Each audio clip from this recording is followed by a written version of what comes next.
parents that's been incarcerated or is still incarcerated at the time.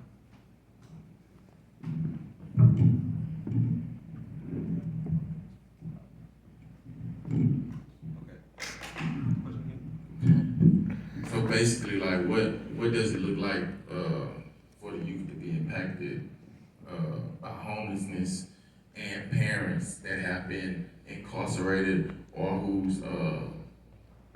has been incarcerated or like still is right now? Like, okay, I'm sorry.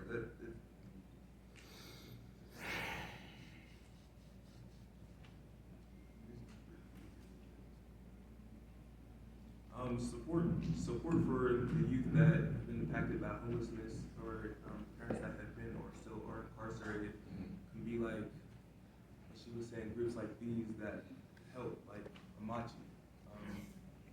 They've taught me so much about parents and they taught me so much about That's the school better. prison pipeline. I had no clue what that was, and that it basically helped me. Like school is basically like a prison type. Like What? they're teaching you what they want you to do. Like not like anything about what's happening in this life and stuff like that. And the impact that they have had in my life has just been amazing. So. Do you mind sharing the impact?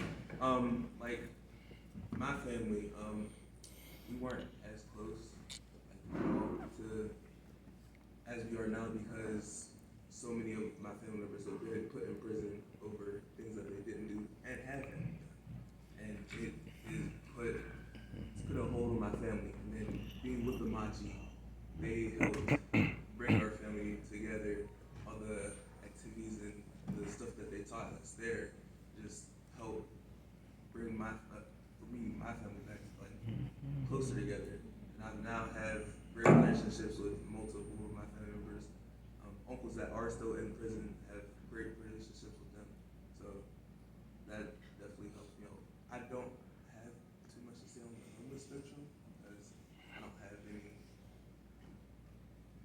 like, knowledge on that part, but yeah. Thank you.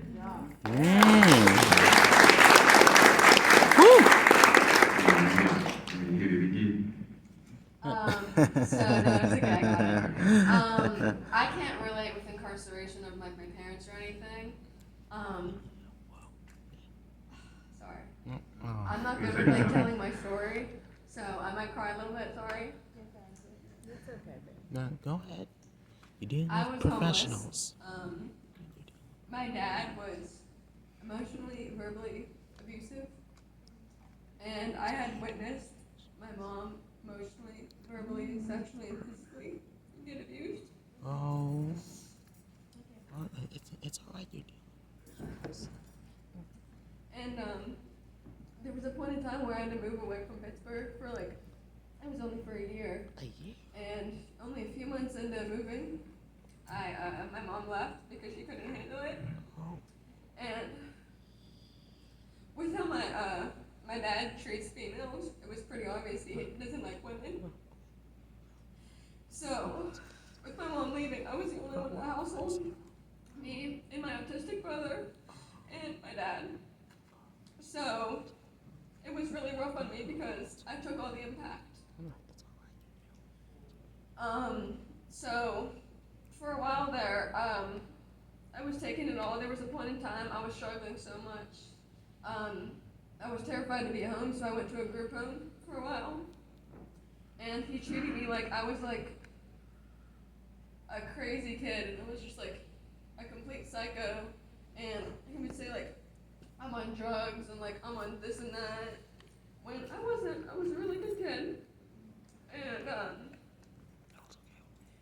one day I got off the bus and he took my keys from the house, and I was homeless for 3 days right before a snowstorm. Oh, well, it's all right. Come on. And so my mom had emergency custody, and I came back to Pittsburgh about a year and a half ago. Sorry. And then It's all right. I go to my school Bashir now. And I episode one time last year, and I was talking to my counselor about it, and they brought me and connected me with the Homeless Children Education Fund. And I mean, it was probably the best opportunity I've ever gotten. I mean, they've given me so many opportunities to become a better person.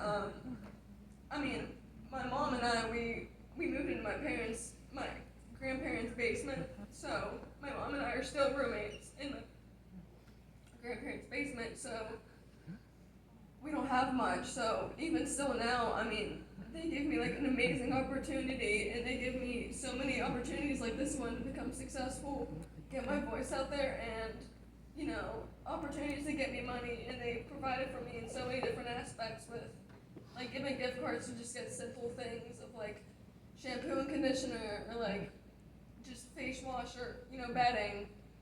And over the summertime they brought me through the Teen CEO program, and they helped me a lot through getting money, and it was amazing. And through that I connected with the Abolitionist Law Center. So I can't relate with incarcerated parents myself, but through that program, I learned a lot about juveniles and how they're treated in the system. And with myself knowing how it would be being homeless, I understand how easy it could be to get into crimes of survival. So you got to do things, whatever you can, to survive, like how I was. I mean, I had good enough friends where I stayed in their house for a little bit, but that was me being lucky. You know, some kids wouldn't have that opportunity, so they had to take those chances. And you know, court watching and being with ALC was a huge eye opener to realizing how the system treats kids, and they just throw them away to juvenile detention centers where like they treat kids awfully. I mean, you can only have like 4 kids from like the Allegheny County Jail in there, while they have like tens of beds open. They treat children like crap, and they don't really see the background of people. Aww. Yeah.